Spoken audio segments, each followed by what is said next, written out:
Hi, and good evening, everybody, and welcome to the Comix Experience Graphic Novel of the Month Club for the February book. Our selection this month was The Amazing Spy Seal by Rich Tomasso, who we're very, very lucky to have live here in the store and in person. Yay! So I want to apologize to you and to everybody that I'm a little bit sick. And so, if my voice sounds weird or I sneeze or hack, that's the reason why. I'll try to keep it off camera as much as I can. So, Rich, you're a Jersey boy, I understand. Yeah. What accent? Yeah, that's an old. I know it's an old joke. I'm an old man. What can I do? I don't remember anymore. No. It's part of New Jersey. I don't know what accent. All right. Sorry, I got to do it until someone's from Jersey. So tell me why comics? Why is it comics that you want to do that is the way that you chose to express yourself? That's just something I always really loved doing. I was drawing comics like when I was in kindergarten. I would draw like this, whatever was in the newspaper, the comic strips like Snoopy and Beetle Bailey and that kind of stuff. I always just really loved using that medium. Was always into that way of telling a story. I was writing and drawing comics from when I was like in 5th grade. Right. I never really stopped. Right. What was the first comic that you did? I mean, I think you self-published some stuff right before your first commercial book. Is that right? So yeah, I went to the Joe Kubert Art School, Mm-hmm.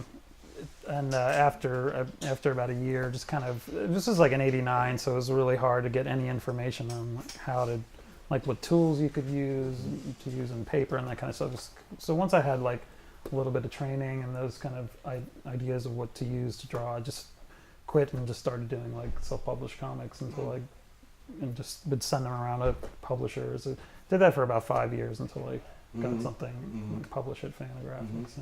So you went to the Kubert School, and you said you quit the Kubert School? Yeah, 1 year. Yeah, I was just kind of went in there 1 year and quit and just decided to start doing my own stuff. I was worried that I was looking at all the graduates, the people that went through the 3-year program, and their art really looked a lot like Joe Kubert, and I thought like, oh no, my style might change if I stick around. So I just kind of got all the knowledge I thought I needed, and just it's like I'll just start doing my own thing now. Yeah. No, I mean there is a kind of a look that came out of the Kubert School. They were really geared towards getting people careers in Marvel and DC as well, right? Yeah, that's pretty much the trajectory for people that went there. You know, it's like pretty much a training ground for pencilers or inkers who would work at Marvel and DC. Yeah, it's interesting that it's a really, really different world for comic schools these days, because I think between CCS and CCA, and there's like 10 different programs I think across the country, and almost none of them have anything to do with doing Marvel and DC superhero comics like at all. Yeah, and the training at Kubert was very rigid. It was not like like CCS is more of like a liberal comics art school, whereas Joe Kubert was like, no, you have to do things this way. Right. Were kind of like things that were set in stone. So there was definitely a lot of like breaking of those taboos and rules after I got out of there. I didn't have to draw 6 heads high if I didn't want to, and draw everything or ink everything with a brush, and not use a rapidograph. I think at the time I was there, they said that rapidographs even were like forbidden to be used. Like you wouldn't be hired if you used like rapidographs and rulers for things. I think that was just their way of getting people to use a brush and pen and ink for literally everything that you would draw on the page, just to get you well trained in drawing. Sure. Well, also developing those muscles, right? Like, cause you've gotta, then once you know how to use stuff, then you can not use it anymore. Well, some of the muscles. So the way to get people to come back after first year is they only taught us the top part of the human anatomy. And I was like, really? This is like a way to finagle people to come back? So I'd have to get some Bern Hogarth books when I quit, so I could teach myself to. So is that the secret origin of Rob Liefeld thing? Sorry, taking my shots. What can I do? 89. That's a long time. You've been doing comics a long time. Yeah. Long time. I know a lot of people are like, oh, so have you done anything before Spy Seal? I'm like, yeah, for about 20 years. Just a few years. Yeah. The first thing that I'm aware of that has your name on it and there might be something else, but this is the thing that is in my brain. You did a comic for Eros. Yeah. Cannibal Porn. Cannibal Porn. That was my foot in the door. Yeah. How did Yeah. that come about? That was odd too, because I was sending stuff out to so many publishers. I forgot who I was sending stuff to, and I think that was like in '93. I moved into a house with a bunch of newly graduated folks from Joe Kubert School, and they were all getting publishing deals. And I'm like, man, I'm sick of just like self-publishing these minis. I'd like to get published. And I remember calling up Fantagraphics, and they were like, oh yeah, you sent us this mini. We'd like to publish that. Right. So it was that easy after like 5 years of doing these minis and trying to get a deal. I just called them up one day. But I had forgotten I even sent them the mini. Right. I'm like, oh, okay. So that was my foot in the door, is doing something for Eros first. And then I think once I had finished the first issue of that book, I had sent it in, and my editor, who was Carolyn Oyeski at the time, the Eros editor, and she called me and told me that, oh yeah, when you're done with this, Gary Groth wants to publish you under the Fantagraphics, the proper label. I was like, oh good, I don't have to keep doing porn. I was worried about that. I was like, oh god, how many of these do I have to do before I get into the actual Fantagraphics? Yeah, no, and that's getting into the big boys club kind of fast too. It seems like, just after one book in Eros. Yeah, I mean, it was a completely different time where I could sell an idea. Like, they just started doing, like, they had some new cartoonists who decided to do like straight out graphic novels. It was like they were starting to get into that, where people wouldn't just do like 24-page comics and make collections. There were some people doing just like, like longer graphic novels, and I think I sold them an idea. I just had like 10 pages of it, not really a script to show or anything like that. And just based on that, Gary's like, yeah, it sounds good. Go ahead. And I just can't imagine like doing that these days. You'd have to show like way more than that, and either a full script or most of it done or something. Yeah. So yeah, it was easy at that time to be starting out, especially because I didn't really write scripts. So at that point, all my comics at that point, I was just making them up as I went along. Yeah. I would like literally read the last page every day before going on to the next page. It's just the way I preferred doing things. I think that's how everybody did comics then, though, too. I found that out later, yeah. Even people who had like relatively formed ideas of where their plot was going. I mean, the Matt Wagners of the world, or like Dave Sim. Like, I know how the story ends, but like everything in the middle it's what it is, Yeah, usually that's the way a story, at least for me, will come to me. I'll always have an idea of like a beginning, middle, end. I always seem to have the beginning and ending, especially. But yeah, there's so much in the middle. I just like, I don't know what's going to happen from here, but I know it's going to start here and end here. So. Yeah. I remember at the time when you did your Fantagraphics work that you struck me as your art style being relatively different than a lot of the stuff that FBI was publishing, in that it felt to me like it was a lot more structured, a lot more formal than a lot of the people they were publishing at the time. Yeah, I was actually surprised that that Gary was, that he really liked my work that much, because I thought, at that time, there was so many crazy, like, very strange kind of not classic at all kind of drawing styles, and then. But he was such a big fan of like stuff like Love and Rockets, and then when I worked there as a colorist years later, I found out like, oh yeah, well Gary's like a big nerd. He likes like old Gil Kane and superhero stuff. So he did have that appreciation for more like traditional classic like comics drawing style. So I always wondered about that. I'm like, I don't seem that I fit in here. I remember being worried about what other Fantagraphics cartoonists were going to think of like my crime novel Clover Honey, because it was so like kind of straightforward traditional stuff. It's like, don't worry about that. Just keep working. But yeah, I wasn't really. I kind of felt like I was always like in between. I wasn't really mainstream. I wasn't, and I didn't have like an underground kind of strange style. Somewhere in between the two. Yeah. No, everybody else was kind of very punk, very underground, exactly, and you seemed very traditional in a good way. That's not a compliment. It's just it's interesting, looking at the line relative to one another. I feel like that's also a time when my generation seems to have been the kind where they weren't one way or the other. I feel like a lot of cartoonists in my generation, they read everything. Mm-hmm. You know, they're not just into art comics or indie comics. Or you know, they kind of read across the spectrum, and that's changing so much now. Yeah. It's actually really surprising to me how many cartoonists like don't read comics at all.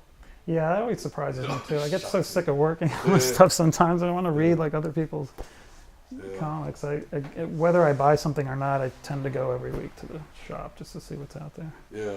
So you did Satchel Paige, Striking Out Jim Crow, which was done through the Center for Cartoon Studies. Were you working there at the time, or? No, at the time, I think what happened.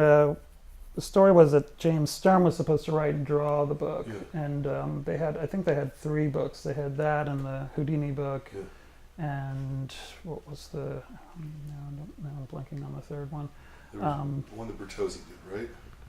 Yeah, Bertozzi and Lutz did the Houdini book. Oh, I was thinking of I think it was just the 2 actually, but Maybe the thing was that he started the school. The school was up and running much quicker than he thought it would be. Yeah. So he said that he couldn't draw, and then almost kind of like killed the deal. But he's like, no, I'll find somebody. So he, for a couple of people to try out for. So I kind of tried out by doing a few pages of it. That's how I got that job. So how often does that come up where you're not pitching, where someone's coming to you going, do you want? I think that was the first time I had someone come to me to do work on something they had written. That was like the first time. I was just about to work on a children's graphic novel. I did these comics called Miriam for Alternative, and I was supposed to do this children's book, but the whole thing like ended up falling through. And I think that same week I got the call to do a Satchel Paige book. Yeah, because most of your career you've just been working as a cartoonist as opposed to. Yeah, it's usually like the way I work is I'll always just something will come to me, and I'm like, oh yeah, I'm married to that idea. I got to do that. It's got to be something that I'm into, that's mine, and that's really what gets me going. Is like it's I don't normally do stuff that other people write, but I knew that would be a really interesting project. So I said, oh yeah, this would be great. Sure. And I had never done a period piece before. It was set, I think, like in the 20s, 30s, 40s time period, kind of like span that. And so I'd never done that before, and I thought, oh, this would be a good way to like train myself to do something. Did you take a lot of research? James did quite a lot of it, but yeah, I did. I did quite a bit. Google's definitely a big help and for photo reference and things like that. But yeah, it was just great to try. I don't think I always thought about doing something like that, like set in the 20s or 30s, but never thought I could really pull it off. And so that kind of, this assignment, it was one of the first jobs that paid really well that I did too. I didn't have to do any other work, so I thought, oh, this will be good to see if I can concentrate and be able to do the research and pull off a book like that. Yeah. That was through Hyperion as well, and it was one of the periods. It feels like that was like the second period where the big houses started going, what's this comic thing? Can we do this? Yeah, a lot of New York book publishing houses throwing around big advances for people, and in a lot of cases those things just didn't play out, it doesn't look like. Yeah. I think a lot of cartoonists were surprised they didn't continue with those companies. They just didn't realize how high their sales would have to be to. Yeah, well, and how labor intensive. I think that the companies didn't realize how labor intensive comics really are. It's not like just a manuscript. It's a lot more complex than that. Yeah. We had a great editor on the Satchel Paige book though, because James did so much research, and I think I don't know how many times he rewrote the script, but they still found like all these little things. Our editor was really great at like, oh, this wouldn't be this date on this and such a year. Oh, okay. I think on the Houdini book, they like circled all these panels where Nick had drawn his wedding ring on the wrong finger, wrong hand, and they were just like, wow, so they were like really on top of. Even James was like, wow, this is amazing. I've never had anyone like edit my book this extensively. Yeah. And so, did that experience change the way you approach comics? I mean, going from prior to that, it was mostly serialized material that you were doing, and here's a big old graphic novel for a big New York house. I did a couple. I'd done a few graphic novels before that, Okay. but yeah, it did change. I think mostly the my process changed Yeah. because I wanted to make sure that everything was accurate. So I went through this process where I would draw to draw. I was always very nervous about drawing right on Bristol for some Right. reason. So that's when I came up with this process. It was like drawing in like a graphite on just like a cheap piece of like copy paper, 11 by 17 copy paper, so I could just make a mess. And then I started using like blue, like non-repro blue Yeah. pencil to go over that, like give it another once over to correct anything that didn't look right. And so that's kind of stuck over the years, Okay. where I always kind of just to get my work to be a little bit more consistent. in that Okay. way. So that, So when you start with the blank page, you start on just a regular 8.5 by 11 sheet. it's like 11 by 17. Oh, okay. Yeah, I do. I mean, I do like small thumbnails, Yeah, yeah. of course, just to like figure out the story, Okay. make sure it Mhm. fits in the amount of pages I need to. Mhm.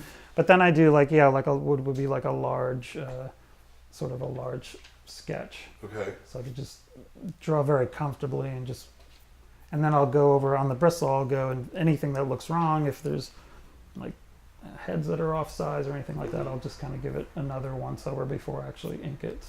So when you go to Bristol, help me understand this. Is your 11 by 17 sort of over here and you're looking at it? Oh, and it's no, redrawing? actually, yeah, It's- it's okay. yeah. I always forget that. People always say that. Well, how do you do? Do you do it with a sheet? So I light box. I'll like Okay. tape it onto a Mhm. light board and then put the Bristol over that and Okay. then light box it. Okay. That way. Well, I mean, first I do the lettering. So Oh, you do lettering first. Okay. yeah, I always do the lettering first. For some reason,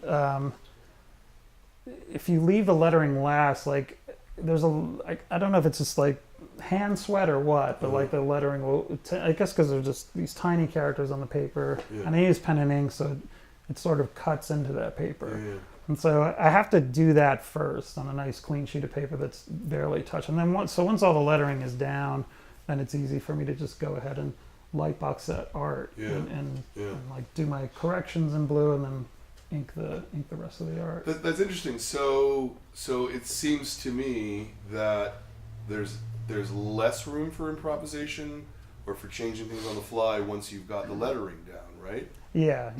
The story is locked at that point. Yeah, If like you've got it lettered in ink. no, it's you're pretty much you're married Like to that even at your that point. beats and your flow, you can't go, oh, this would actually work better if it went like this. Yeah, and I think when I worked for like Fantagraphics and Alternative, those companies, basically I had no deadlines. It's like whenever Sure. the book gets done, it's done. So I would make a lot of corrections. I mean, I would go back in and like re-letter things and just like cut them with X-Acto and glue them back in. But the past 3 years doing stuff at Image, now my process has changed where I do write a script and I do thumbnails. Right. I actually do 2 passes of thumbnails because the first time I do them, it's just such a shot for shot. Uh-huh. It's usually like very dull, like 6-panel per page layouts because I'm just trying to get the script into the comic form. Yeah.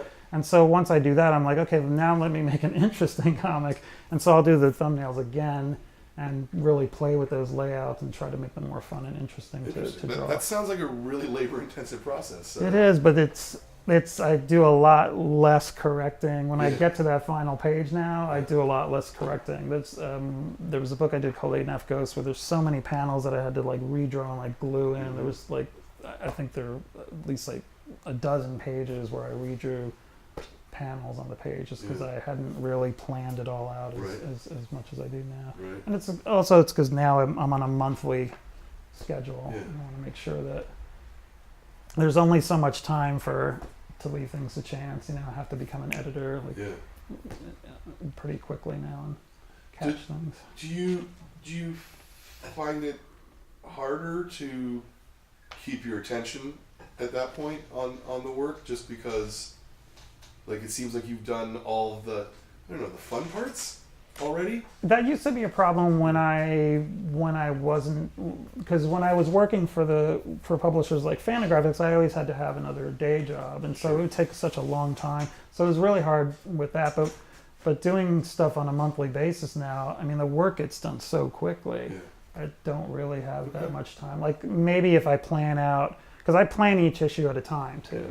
Like I generally know where a story's going to go, but so that I don't get really bored with like, okay, well this 5-issue story arc is perfectly figured out. I don't really do that. I write the story, but I'll write the whole story in notes, but I'll just do a script and thumbnail like one issue at a time. Yeah. Because things will change here and there in the middle of a story where I'll say, oh, well, I was going to do that, but I'm going to do something completely different. I can do that if I just stick to doing all the tasks on each issue as I'm working on a series. So that helps to. Yeah. Sure. You're also with your image work. I mean, you're constantly changing genre. You're constantly changing story. Is that a reaction to? You know, I wouldn't particularly say that Dark Corridor and She-Wolf and Spy Seal, like there's not really a through line there, right? No, they're really different. I think it is. Yeah, I do. Once a story has kind of run its course, I do get kind of bored and want to do something completely different. Yeah. Usually, like my brain will just knock out something completely different while I'm working on something, and I'll just start writing that immediately. So yeah, I do like to jump around and work on as many different kind of things as I can. Well, Spy Seal certainly has a great deal of Hergé influence. Obviously, we can see the Tintin there, and you know, just through the design of the book itself, it looks like a Tintin volume. It's a very big influence. So, what was the genesis of Spy Seal? So Spy Seal was a comic I did when I was 13 years old. Oh, nice. It was I guess like 80, 83, 84 that would be. And I loved watching Danger Mouse cartoons. And so it was basically my way of like drawing my own Danger Mouse comics and like slightly changing the character. And I drew a sketch of him. I think it was like a couple of years ago. I drew a sketch of him and just I was bored with my my Image comic that I was working at the time. I just drew a sketch one day and threw it up on Facebook, and it seemed like people just kind of went nuts over it. They were like, "Oh, this is cool. When's it coming out?" And I was like, I wasn't planning on doing anything. But then it just got, the excitement just built and built and built over like that weekend. A lot of people were asking me about it, so I'm like, it'd be interesting to try to revisit something I did as a kid and see like how would I do it today. And that's why I kept it as sort of an all ages thing, because I thought, why change that part of it? It's not necessary. So. Yeah. So, what was your process with Spy Seal? I know you said you brought some art. Yes, I brought a bunch of art. So this is the first thing I did. Like I said, that weekend things were pretty exciting, and someone had emailed me and said, "Oh, I'd like to show this to my clients at Paramount." And I'm like, "Please don't do that." I'm like, "This is just a sketch." I'm like, "I have no copyright." So I was gonna wait until like She-Wolf was done. It might make it easier for you to talk about it if I.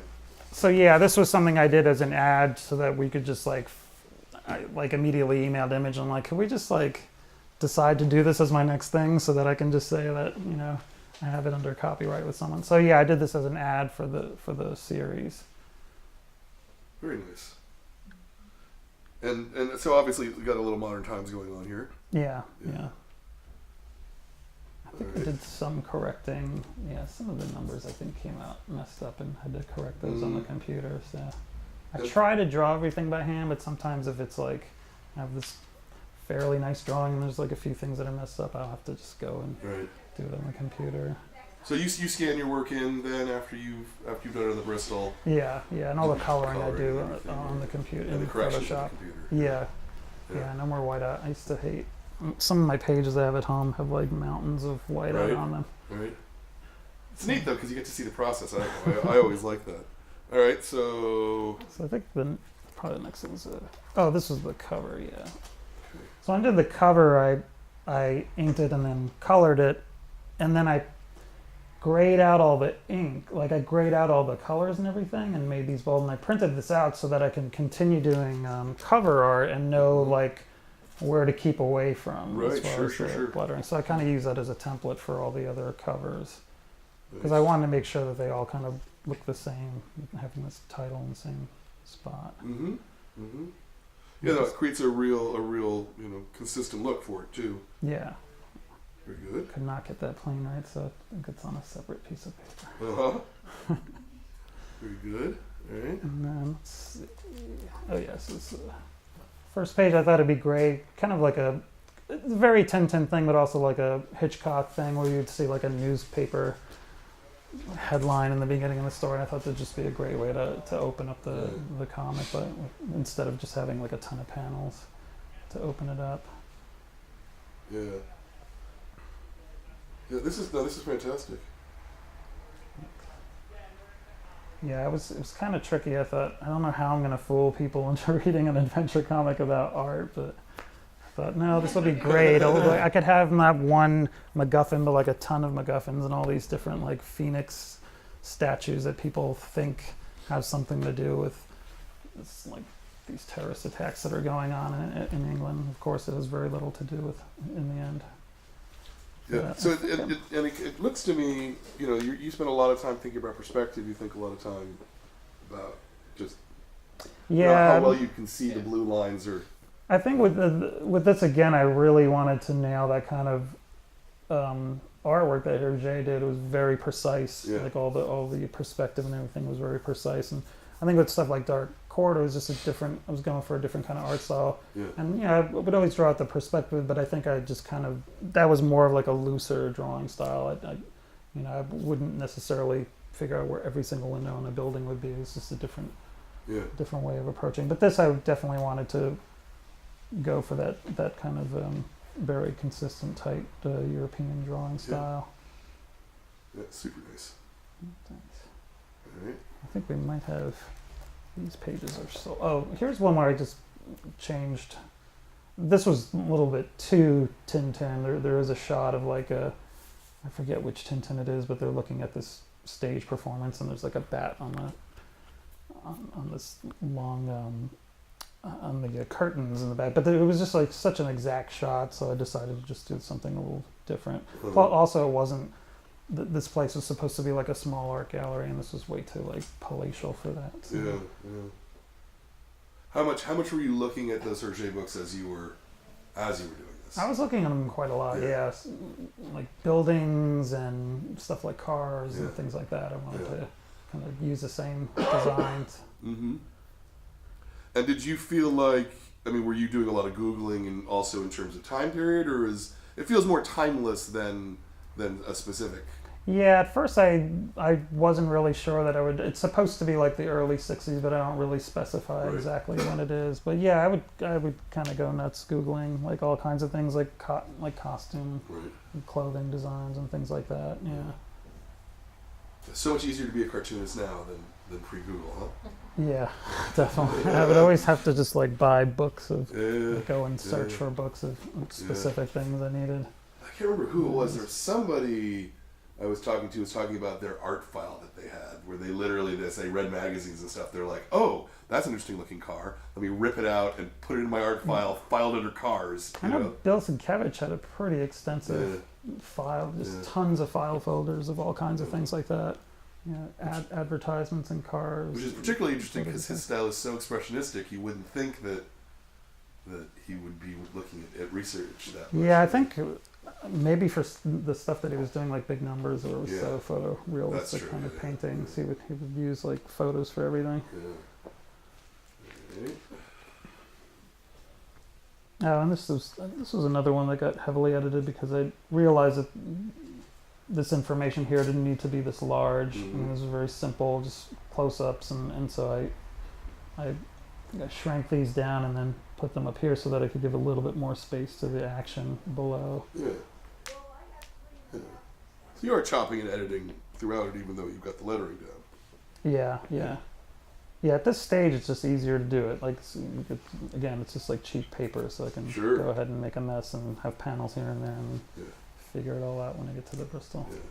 When I get some inked stuff, One of these pages I've already sold. So. But this one, the pencils and the ink for. Cool. Does anybody have any questions or anything? Well, I'm going to just keep battling then. Yeah, this is one I could not get right, even in the. So I've drawn this here, but it just like the perspective was wrong. I think some of the sizes just didn't make sense, and Spicer was just kind of oddly shoved in the corner, so I had to repencil here. But I think I went ahead and tried to ink it, and I messed it up. So I repenciled it, and then inked just that panel the same size, and set it in. How long does a page take you to do? Probably about 12 hours. Okay. Yeah, something like that, like 9 to 12 hours, depending on how much detail there is. Right. These are really hard because I didn't want to go too crazy with Tintin and have like 4 tiers of panels. So I did at least 3. Yeah. So there's a lot more going on the page than some of the other comics. I think like some of the Dark Corridor stuff, there's only like 4 or 5 panels on a page. So when you're talking 9 to 12 hours, is that penciling and inking and lettering? yeah, Okay. yeah, the whole thing from. Yeah. There's a cue in the back. Yeah. Hey, just a quick question. You had mentioned your love of Danger Mouse, and I noticed that you put that into like a panel of the comic. Yeah, Is yeah. that going to be kind of a recurring Easter egg as it goes forward? I don't know. I mean, possibly. I just wanted to put something in the first book just to kind of call back to it for anyone who'd noticed. He did. Yeah. It's like looking for Dr. Fox. I mean, a lot of the things like I found when I was looking at Hitchcock movies and reading Tintin, there were so many similarities in just the way those two people told stories and settings and things like that. And even Danger Mouse is obviously similar because of the set in Britain. So from feeling this, these are Bristol board pages here, right? So yeah, the pages, the ink pages are on Bristol. Yeah. Yeah. So you're still kind of heavy blue line.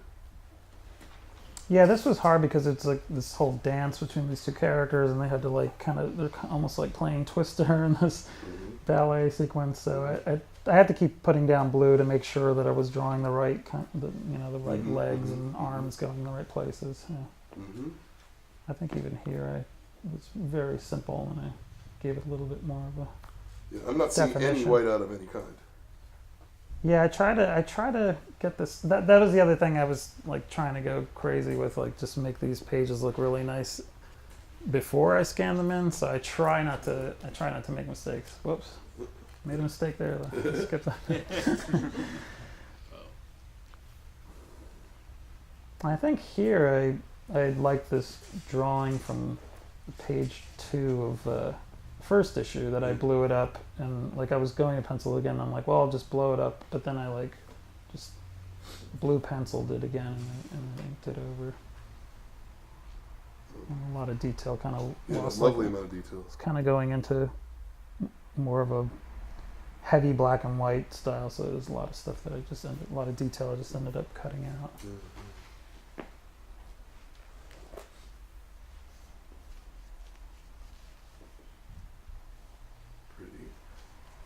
If there's something to say, say it. I'm trying to think of what. Yeah, this was a fun page to do. Just trying to. I always try to keep things like this as interesting as the story pages. If there's something like a card or an ad or something, I'll try to put as much attention to detail in it as everything else in the. How much time do you spend thinking about panel to panel flow? And I mean, your layouts are relatively that's not the right word. Straightforward. So there's not a lot of question about where your eye's supposed to go. But what's your thought process I think on that? like that's what usually helps in doing the thumbnails twice. Is I'll see things going in the wrong direction. You're supposed to read left to right, up and down, and a lot of times I'll have someone just running towards the left, and really it's like, well, it would work better if he was running the other way because it keeps the flow moving from left to right. And a lot of that I will catch in that second. I've written the script, I've done one passive thumbnails, and doing that second one, I catch a lot of things like that. Yeah, this is one where I actually did go for the 4 tiers of panels, because a lot of things where I'm like, well, this scene it's just a lot of talking back and forth, there's not much action or anything, so I always try to get these scenes done in one page just to kind of keep the action flowing, and to also make sure that I have enough room in the story for everything I want to tell in a 20-page comic. Was doing the quote-unquote funny animal anthropomorphic characters, was that an interesting challenge? Yeah, I hadn't done that since I was probably in art school. Right. I think that I kind of got rid of that Joe Cooper because they got sick of me drawing like Cerebus for every Uh-huh. assignment, or like some funny animal. Like you have to draw people, you have to Right. like draw. So I got out of that when I started to write stuff more like based on my own life and things like that. But it was really fun to go back to that. It just kind of like made up these characters almost on the spot. It was nice like revisiting like the cartoon animal thing. I was actually going to say, were like the other characters besides Spy Seal things that you had dreamt up at all as a kid, or were they all like new when you created this? No, most of the stuff that pretty much everything I'd done before that is just stuff I had come up with. You know, a lot of books I'll come up with them and write them, but I don't really know how to execute them. So again, when I wasn't really doing it for a living, per se, something would just sit for maybe 5 years, and then one day I'd be like, oh, I know how to do that book now. And I would sometimes give advice to young cartoonists about that, because they'd be like, how do you know how to like approach something? Yeah. But yeah, a lot of people don't want to hear that. Like you kind of, sometimes you have to like put it away, put it down for like a long time until it, Yep. you know how to actually approach it. Yep. Well, you definitely learned how to draw legs, so that's, Yeah. that's all. Yeah, that was something I stopped. That was another underground kind of alternative comics thing. It just seemed like Charles Burns and a lot of like Richard Sell, a lot of those guys in the early '90s. It seemed like everyone would just draw like from chest up. So I would always draw people running, a lot of action. I thought when I started doing stuff for Fantagraphics, I'm like, well, it should be more like character based, like serious stories. And so I kind of stopped doing that. But it was really fun to go back to that, just drawing things in motion, you know. How much do you think the sound effects and things like that help create movement as opposed to, you know what I mean? Because it's not like you're using a lot of speed lines or anything. Yeah, that's always like a tricky thing. I think a lot of it is I try to think of it as part of the script. Like sometimes I'll have someone say something and there'll be a sound effect, and then I'll read it and be like, well, for some reason, like it just sounds like the beat or the rhythm is off, and so you'll just kind of reverse that. So a lot of that is like more writing. And as far as the art, I just try to, like when it's a car chase, just kind of follow the form Sure. of the art. But yeah, it's mostly that's something I think a lot about when I'm writing. Like, well, this sounds strange. This sound effect happening, or this person talking after that, because it doesn't flow well. So I don't draw myself, but I kind of realized, because you said it, people always have to be running this way. Movement always has to happen, right? Yeah, it's best to do that here, because you're going to be going down there, so that's directing you that way. Yeah. And then I'm making sure that, you know, they're getting in the car, moving this way, just to kind of keep things moving from left to right and then down. So That's interesting. I hadn't thought about that before.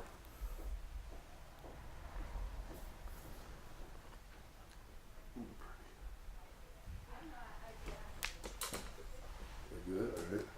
Nothing to say.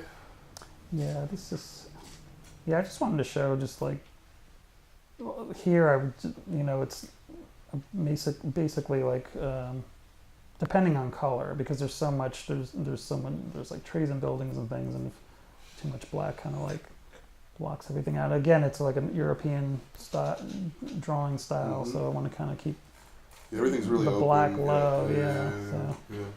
How do you decide the color and the palette and what the choice for the individual page is?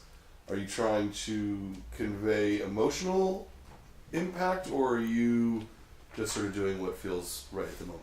I think for this project especially, I'm going for a certain style again. So I'm trying to go for more like a like pastel-y kind of. Yeah. What I did was I usually color stuff so bold, and I was doing that with this too. They were very like dark, strong colors, and the thing that just helped was I was to just, when I was done coloring something, I would lighten all of the colors on the page.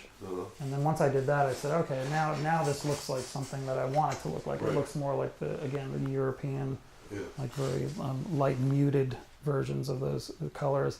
And I thought, well, maybe at some point I'll just make a new palette, and just so I can stick to these. But I thought it'd just be better to just continue coloring the way I'm used to coloring, and then just lighten the pages, because I can't help it for some reason starting out with really strong, like vibrant colors. Sure. So I thought, well, if that's just the way I naturally do stuff, just keep doing it that way and Yeah. play with it afterwards, like lighten the tones. Yeah, please. How did you work out the art you were going to depict in the galleries? It's really great, but you know, it seems to be different for each like art show, and like especially like the first Phoenix gallery with the translucent sculptures. And, yeah.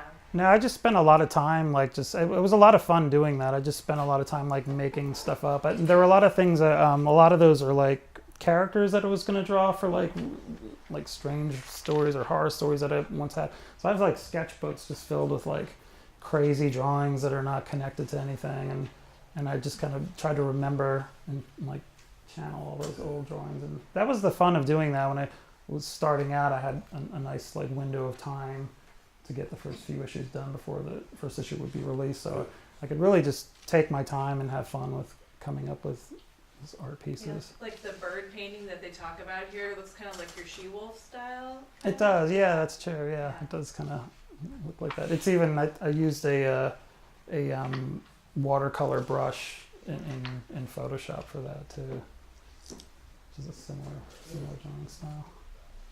Yeah, those are the Kyle T. Webster brushes. Yes, yeah, those are great. Those are amazing.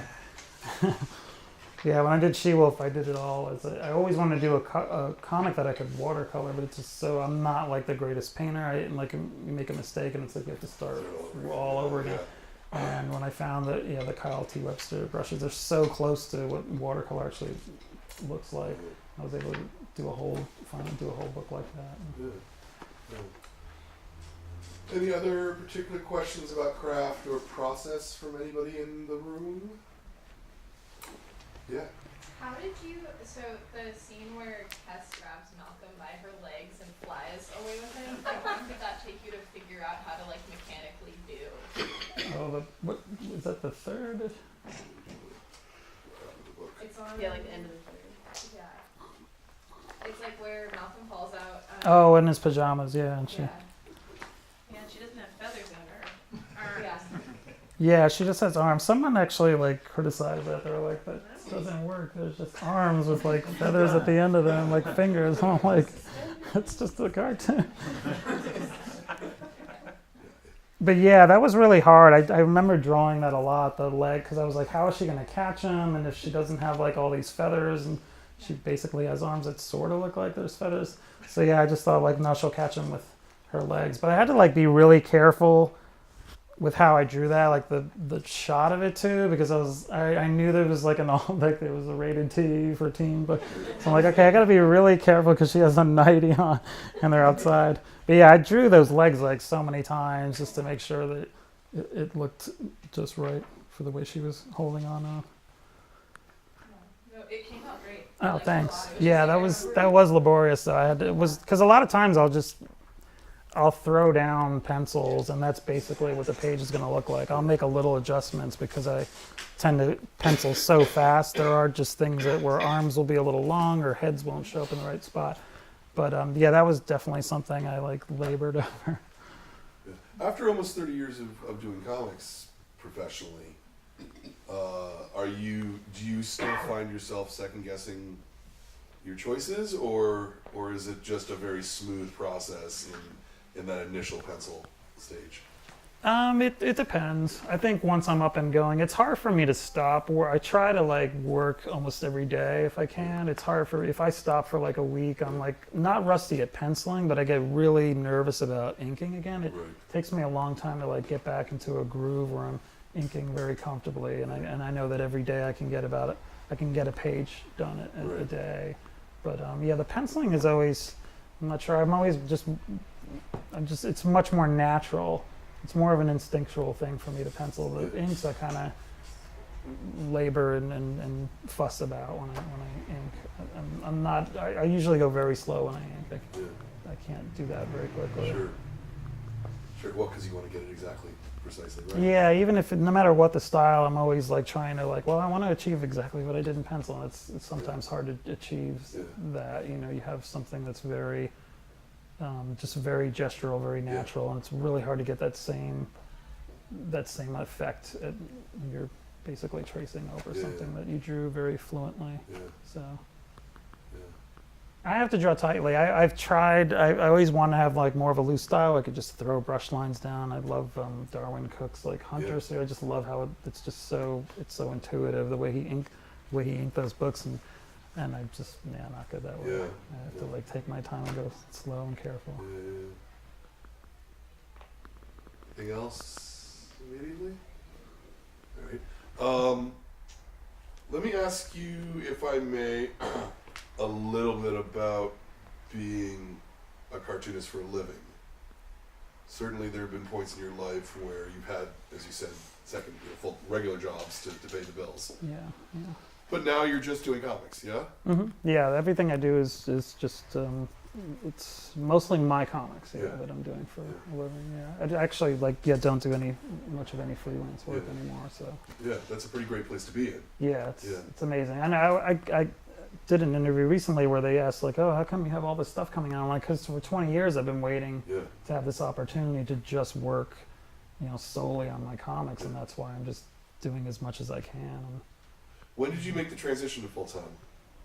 It was about 3 years ago now. Okay, Yeah, so it was when I it was with the Dark Image Quarter. deal. Yeah, it was with Image. Yeah. Is that purely a function of the Image deal, or was it just where you ended up being in your life?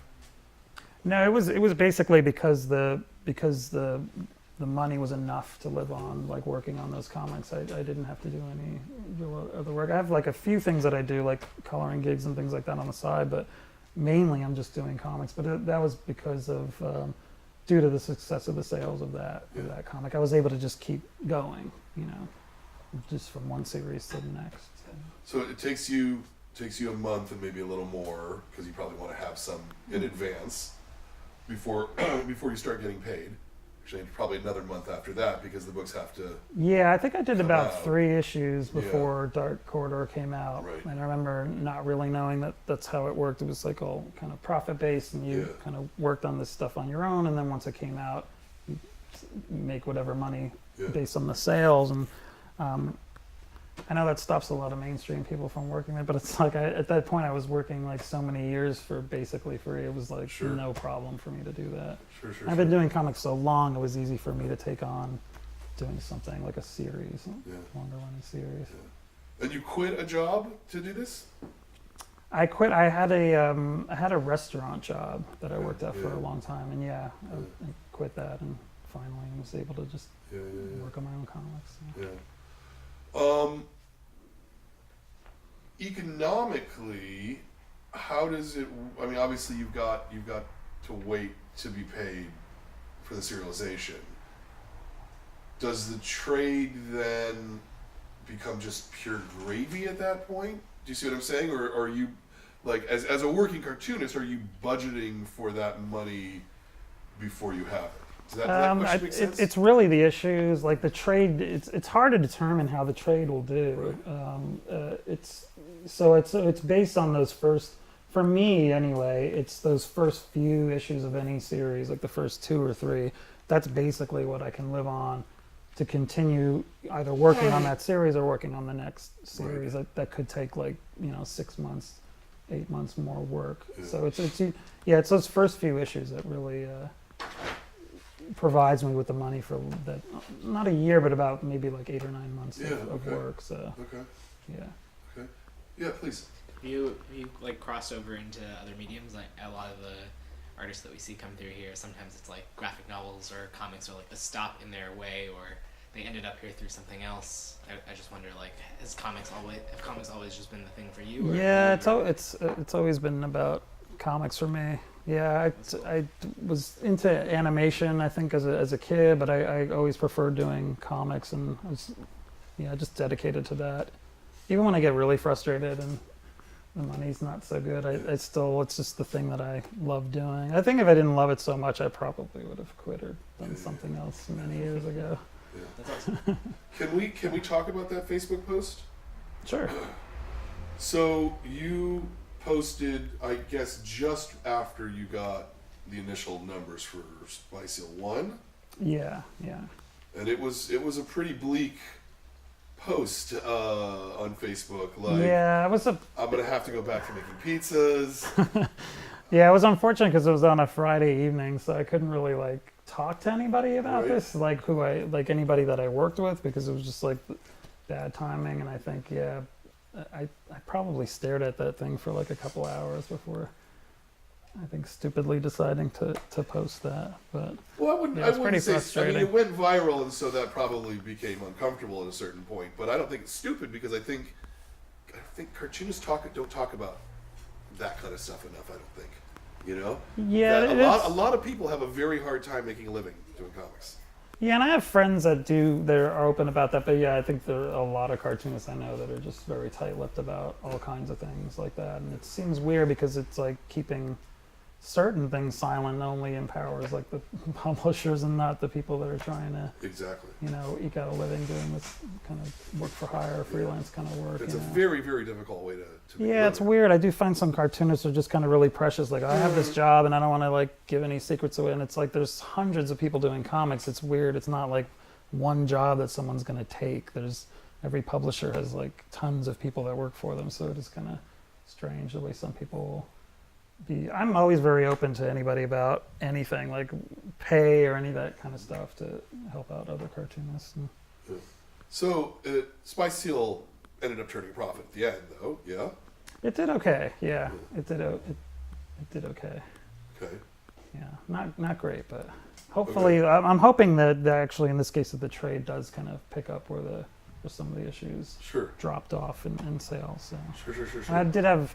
It seemed like I had a lot more people emailing me, messaging me, saying, "Oh, it looks like a great comic, but I'm going to wait for the trade," or, So it seemed like the trade thing was the form they were waiting for. I think I was talking about like this kind of design, like doing it, that it was going to be this like very Tintin, Yeah. oversized Yeah. book. So I think people were like, "Oh, I'll Yeah. wait and get that."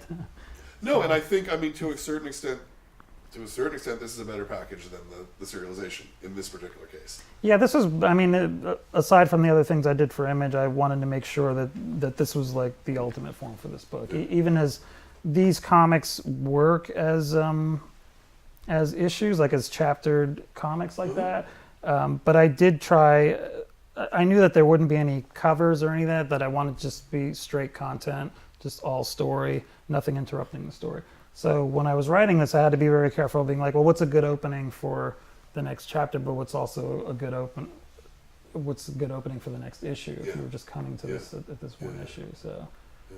and other books I just kind of jump around because I knew it was more of a traditional monthly serialized comic, Yeah. and that the covers would have enough interruption so that it wouldn't be so jarring when you're reading this as one, in a book form. Yeah. Now, would it be rational for you to go directly to book, or do you think that the amortization of the production in terms of serializing it still makes sense? I think it seems right now it still makes sense Yeah. to do it in the serialized way. It just seems like that's what most people are. That's how they're making the Right. money to live on. But I'm wondering. It's kind of hard for me to write graphic. It's always been difficult for me to write graphic novels. Yeah. Because a graphic novel just has endless pages, and so I would tend to not. These chapters sometimes would go off a little too much on tangents and kind of away from the main story. And when I work on these serialized books, I kind of keep it in mind. I'm like, well, I should close something, like some kind of thought should close at each issue. And it's much easier for me to write and chapter things. I'm like, well, okay, this chapter is going to be about 20 to 24 pages, and that's that. We'll keep it that. And it's just easier to keep you on write task, story, right? yeah, and Yeah. edit, and it's much easier to like edit the story and find out what's really important, Mm-hmm. and when I'm writing a story. So I just prefer doing things. I don't know if I could go back. It would be interesting to see, but I'm not sure if I can go back to just writing like one Yeah. full story like that. Yeah. What was the best piece of advice that you got, or maybe not advice, but just because that spawned a pretty epic thread, I thought, and not just on Facebook, but there were many places where people were writing about this. Yeah. I think people saying like you think of the trade and try to like think of like like how you could get that into other markets, like maybe foreign markets, is probably the best advice. 'Cause right now we're trying to find like foreign publishers for it, and I think that could help out, like just to fill in the gaps, to have it, Sure. and then to get word around even more for the book. So things like that. Just trying to think of like, well, okay, the series may not do so well, but you know, I can put more of my thoughts into how to make the trade Right. something really interesting for people to pick up if they didn't see the comic, or if they, you know, just weren't interested. I could try to like repackage the thing and make Yeah. it more interesting in that form. Yeah. Yeah. Are you going to do more Spatial? Yeah, I'm hoping to do some. I have a few things that I'm working on now that are kind of in the way. I'm doing a series called Dry County for Image, and working on some other projects.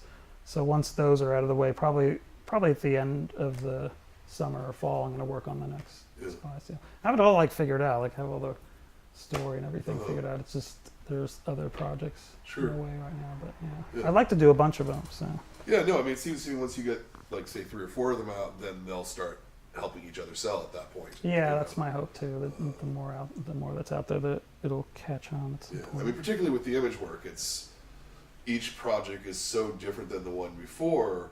It's hard for my side of the counter, right, to know how to support what book, because you know most cartoonists follow a very linear path. Each work that they do kind of builds on the Yes. one directly before it, and your career is not like that, you know, which makes it difficult to order.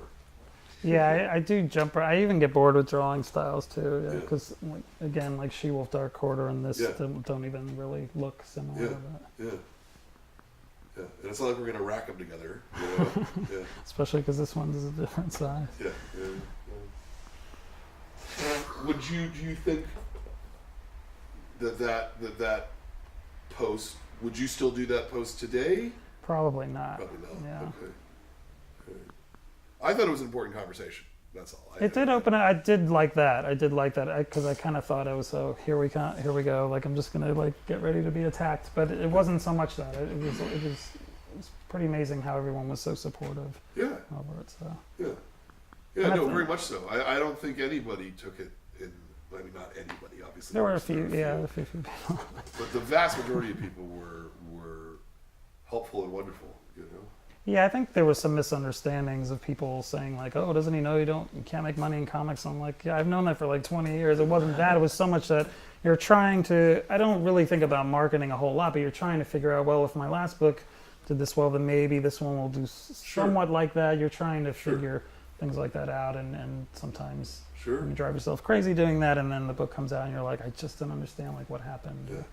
But Well, like Yeah. what happened is retailers like me went, "Oh, this doesn't look like anything the else. last thing, Yeah. yeah. I don't know how to order this. Let's order very light." You know? I was also worried too because I didn't at the time. I don't think Image really had many like teen-related material. So I thought, well, maybe that was a reason that people thought, well, if this isn't like super violent or something, are people even are Image readers gonna pick it up? So Yeah, it's not so much. I don't think it's that as much as not knowing who the audience for it is necessarily in people's individual stores.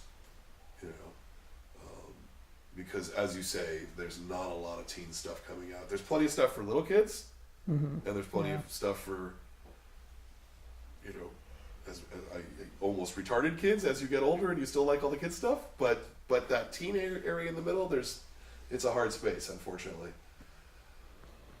Thoughts, questions, comments? No? Already? Okay. Here's that Yeah. one. Just going back to the topic of, I just think it's super interesting that this was like a comic you drew as a kid, and you kind of made some like revival of that. I know like there are tons of my own little I'm not an illustrator or cartoonist or anything, but I have tons of like little doodles and stuff from middle school and high school, and I come back to those sometimes and kind of reimagine like what was going through my head when I drew those and like what the story would be now. And I kind of wonder, did Spy Seal like have this change in your mind seeing it again as an adult, or like, Yeah, I did you tried have some to- story in your head as a kid that you like decided to stick with or go against?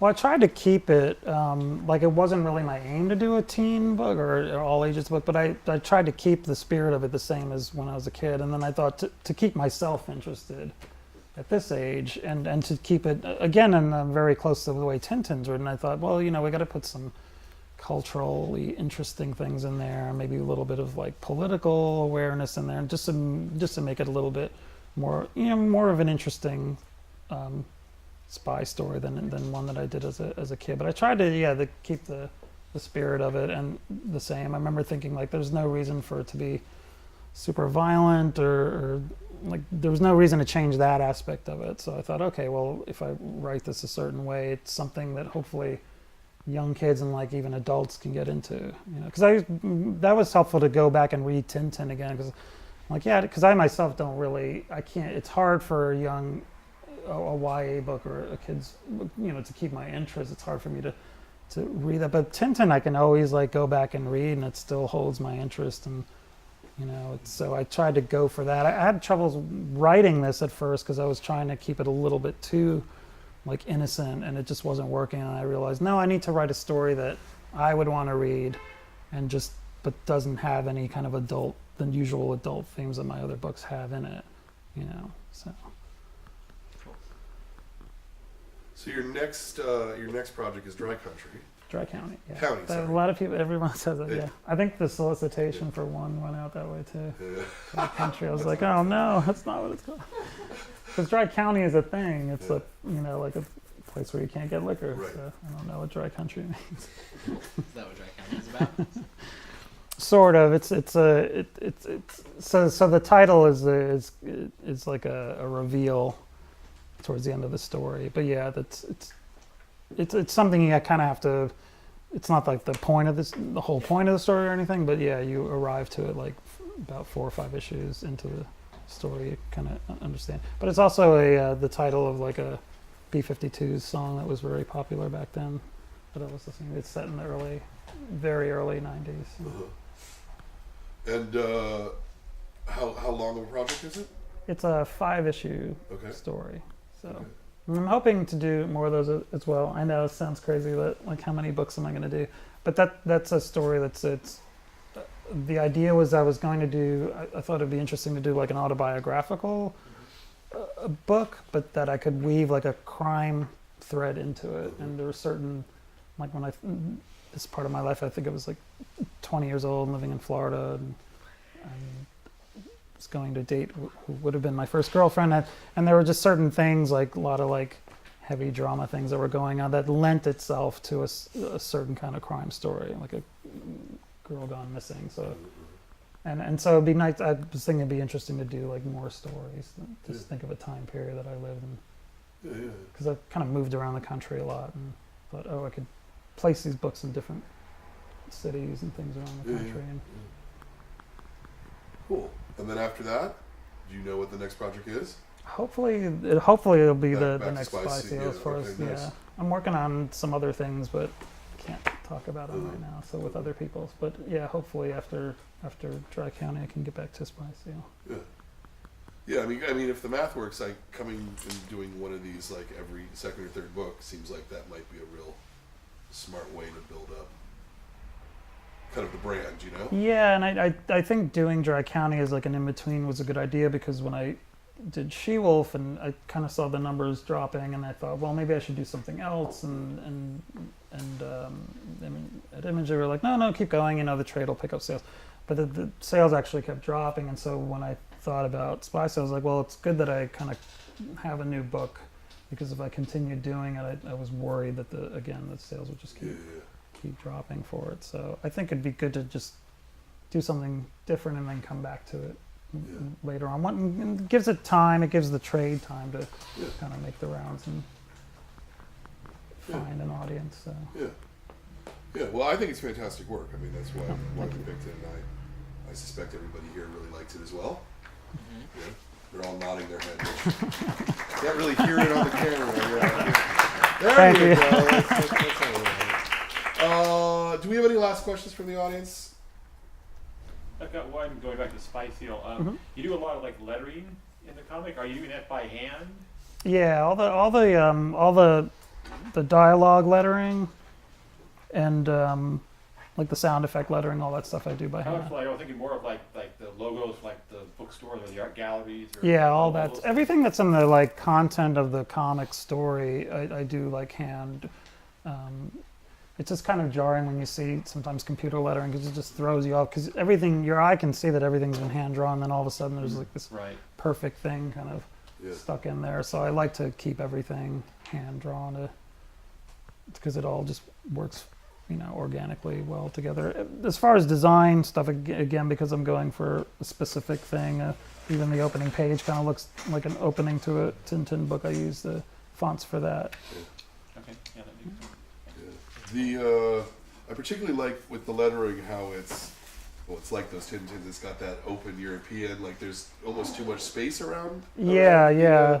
It's very, balloons. it's a little skinnier than my Yeah. normal lettering. Yeah, the Dark Corridor is more of a classic crime comic, something like a Darwin Cook or that kind of book. So you have a little bit more of the old serif, the fat, bold letters. But again, like for this, I thought also because I knew there'd be a hell of a lot more dialogue in this story. Yeah. It's because I wanted to I felt like some of the books I had, I read them too quickly, and I thought it'd be good to be a little bit more going on. I knew there'd be a lot more characters and things happening, so I did. It saves space to do this really kind of tall, thin lettering. Yeah. So. Yeah. It's hard to letter though at that size. It's tiny. I have to use an extra small nib for that. How much do you think about how it'll end up reproducing down, right? Because you're working 2 up or something, essentially. Yeah, that was a big problem for many years because I would always draw 11 by 17 or larger, and I would use brush and I would do a lot of shading and cross hatching, and then you would just lose a lot. But I think that over the years I've tried to pare down my drawing style and keep it just clean and simple. Yeah. Also, it's a good way of just practicing your craft because you can't really hide when there's no cross hatching or shading. There's really nowhere to hide. People's anatomies have to be correct, and your perspectives have to be correct because you're just using these very clear, fine lines for everything. Can I ask a really pedantic question that you might not have the answer to? Why? Sure. I was just noticing it again, reading over things. Why did you choose these really huge commas for your lettering? Are they really huge? Is that a stylistic thing, or? Oh, the thing is, I often have problems where I would, and this is a problem when you're trying to correct things. I would have the commas drop low, and then it's hard if you have to move lettering around or if you have to make changes because you're smacking into these things. And I just thought it'd be easier to just put it a little closer to where the actual letters are, just lift them up a little more, and that way it's not so much of an issue. And it's kind of I don't know, I'm really fussy about things like that. It just looks cleaner to have it not knocking into the lettering below it. So. Yeah, it's just a random thing I noticed that I haven't seen in a lot of other comics. It's cool. Seems like a lot of times comics is about problem solving. Yeah, a lot of it. It's true. So if you had a tip or a suggestion to a young cartoonist, maybe who's watching this video 10 years from now, 100 years from now. I just think you really have to love doing it. It's really hard. There's so many times where I just got so frustrated for one reason or another, just either being unhappy with my drawing style or just the fact that I couldn't do it for a living or just publishers non-interest. There's a lot of hurdles over the years, and you just really have to make sure you love doing it because it's hard to stick through, and a lot of times it's really hard to do for a living. You have to be able to work around your other jobs, pay the bills. Yeah, but at the end of the day, you end up with beautiful books like this. So that's a good thing, I think. I wanna thank you. I want to thank you for coming out. I want to thank you for doing this thanks book. for having me. But yeah, I really want to thank you for Spy Seal because I think that this was a book that, certainly the whole staff just loved it to pieces. It was a clear winner in our staff vote. When we decide to what book to pick, and everybody here really loved it. Yeah. And Thank you. So that's this month's meeting. Spy Seal was the book. If you at home have not yet gone and bought a copy of this, I strongly urge you to do that. This is a terrific book and is well worth your time. our book next month, which you can actually pick up today if you like. We don't have the book plates, unfortunately. So the book plates, you'll love this, or maybe you won't love this. We're being delivered by UPS, and UPS somehow dropped the box, and all the book plates came all over the ground. And they destroyed them all, and they went, oh, well, we can't send it to you, so all the signed book plates are gone, and they have to be redone. So we won't have the book plates for you today. It'll be next week or the week after that the book plates will be done. But the next book, he said in a roundabout way, is The Prince and the Dressmaker by Jen Wag. Terrific book, and Jen will be here on Friday, so not a Wednesday this next time. It'll be a Friday, March 16th, the usual 6 p.m. kind of deal. So I hope you guys can all show up for that, because Jen is also a really, really fantastic cartoonist, and this is a fantastic book that I think you're going to love. Other than that, again, thank you. Yeah. Thank you. Thank all of you, and thank Jordan, and thank my wonderful staff, and thank everybody for being members of the Graphic Novel Club. And if you're not a member sitting at home, please join today, because it helps foster conversations like this about craft and art. Thanks very much.